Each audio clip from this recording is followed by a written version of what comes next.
1,74,000 কোটি টকাৰ ঋণৰ বোজা। হিমন্ত বিশ্ব শৰ্মাই এই 25 বছৰত ইমান অৱস্থা বেয়া, এক বছৰতে 35,000 কোটি টকা ধাৰ লৈছে। 35,000 কোটি টকা, ভাবি চাওকচোন। এই শ্ৰীলংকাৰ দৰে যিটো পৰিৱেশ আপোনালোকে দেখিছিলে নহয়, শ্ৰীলংকাই লোন লওঁতে লওঁতে লওঁতে ইমান কংগাল হৈ গ'ল, তাত গোটেই গণতান্ত্ৰিক ব্যৱস্থাটো নাইকিয়া হৈ থাকিলে। মানুহ দুখীয়া, পেট্ৰলৰ দাম 300-400 টকা হৈ গ'ল। সকলো বস্তু অত্যাৱশ্যকীয় সামগ্ৰীৰ দাম 4 গুণ 5 গুণ 10 গুণলৈকে বাঢ়িলে, যাৰ ফলত ৰাষ্ট্ৰ একেবাৰে ভাগি পৰিলে। অসমৰো একেই। অসমখনক শ্ৰীলংকাৰ যিটো অস্থিৰ পৰিৱেশ, সেই যে মানুহে গৈ যে প্ৰধানমন্ত্ৰীৰ কাৰ্যালয় দখল কৰি পেলাইছিলে, মন্ত্ৰীক যে অত্যাচাৰ কৰিছিলে, সেই পৰিৱেশলৈকে লৈ যাবলৈ মুখ্যমন্ত্ৰী হিমন্ত বিশ্ব শৰ্মা এনেকৈ ধাৰ লৈ আছে আৰু আঁচনি এনেকৈ মানুহক দিবলৈ আৰম্ভ কৰিছে। দেশৰ প্ৰধানমন্ত্ৰীয়ে কি কৈছে? নৰেন্দ্ৰ মোদীয়ে কৈছে যে যিবোৰ টকা কেন্দ্ৰীয় চৰকাৰে দিয়ে বা যিবোৰ লোন এখন ৰাজ্য চৰকাৰে লয়, সেইবোৰ যেতিয়া উৎপাদনশীল কামত ব্যৱহাৰ নকৰে, তেতিয়া ৰাজ্যখন দিনে দিনে দুখীয়া হৈ গৈ থাকে, ৰাজ্যখনৰ অৱস্থা একেবাৰে দুৰ্বিবহ হয়। সেইটো কথা ৰাজ্যসমূহৰ মুখ্যমন্ত্ৰীবোৰে উপলব্ধি কৰিব লাগে বুলি দেশৰ প্ৰধানমন্ত্ৰীয়ে কৈছে। তাৰমানে আমি শ্ৰীলংকাৰ দৰে এটা পৰিৱেশ হ'ব বুলি শংকিত 100%। যেতিয়া 40,000 টকা 2014 চনত আছিলে, 40,000 কোটি টকা, 40,000 কোটি টকা গৈ যদি 1,75,000 আৰু 26 চনৰ আগে লাগে 1,90,000 কোটিমান টকা হ'ব, মানে 2 লাখ কোটি টকা যেতিয়া ঋণৰ বোজা হ'ব, এটা জাতি কেনেকৈ উদ্ধাৰ হ'ব? যাৰ কোনো উৎপাদনশীলতা নাই।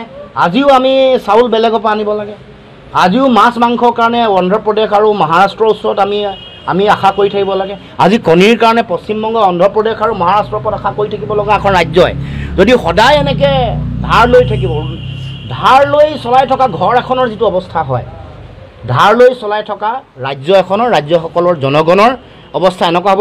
এই ধাৰ লৈ লৈ যদি ধনী হৈছে মুখ্যমন্ত্ৰীৰ পৰিয়াল ধনী হৈছে, মাটি হৈছে, পইচা হৈছে, বাগান হৈছে, ৰিজৰ্ট হৈছে, মেকডনাল্ড হৈছে, গাড়ী হৈছে, ইন'ভা হৈছে, স্কুল হৈছে, চব হৈছে।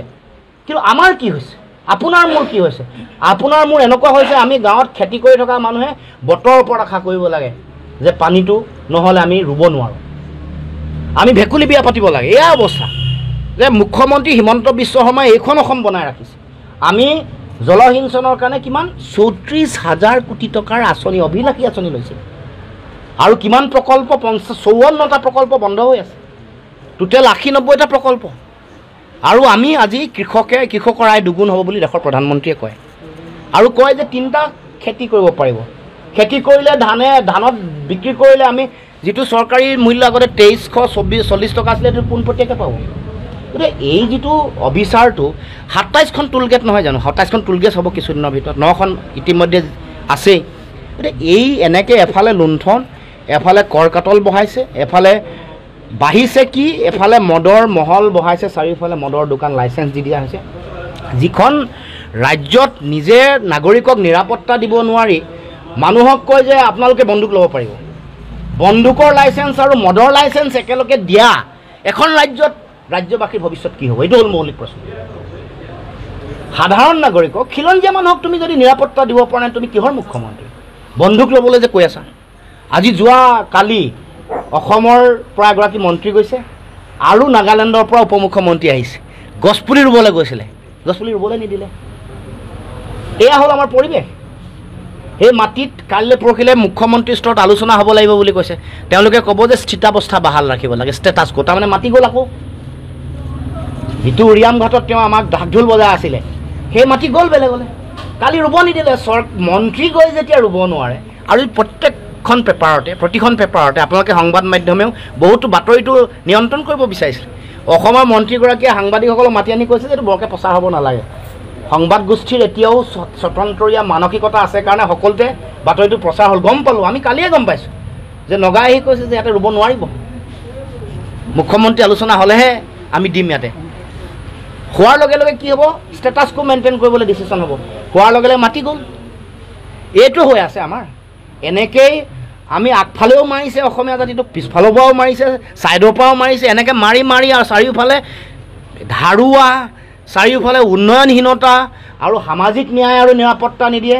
তাৰপিছত মুখ্যমন্ত্ৰীয়ে কেৱল মাত্ৰ দিনে ৰাতিয়ে নিৰ্বাচনত জিকিবৰ কাৰণে মানে ধৰ্মীয় উন্মাদনা দিয়েই থাকিব, হিন্দু মুছলমান কৰিয়েই থাকিব।